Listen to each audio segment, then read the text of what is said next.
A call for specific legislation tackling sexual harassment to be passed once and for all in this country.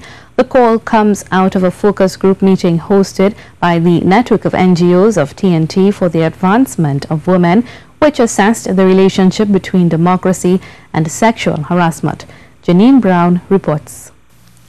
13 stakeholders sat in a roundtable discussion on Friday morning, the agenda to brainstorm measures to treat with sexual harassment in Trinidad and Tobago.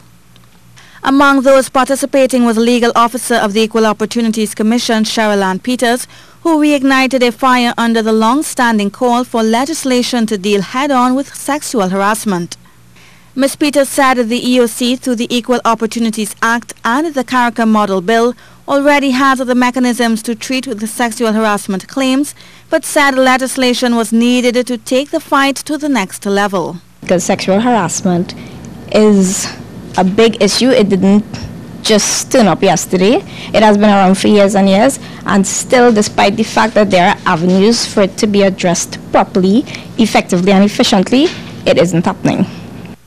Also discussed the relationship between sexual harassment and culture and whether the latter was used as a tool to excuse what CEDAW's founder Terry Ince described as bad behavior. She referenced more pointedly the issue of catcalling. Why should a 12-year-old have to start navigating that avenue simply because men think it's their right to comment on her body? And why are we accepting that as our culture?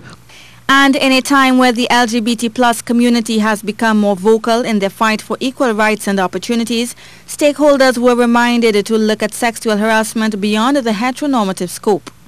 There are people who are in workplaces because people feel uncomfortable about who and what they are, make them more uncomfortable. Because somebody in this room needs to be more uncomfortable than me.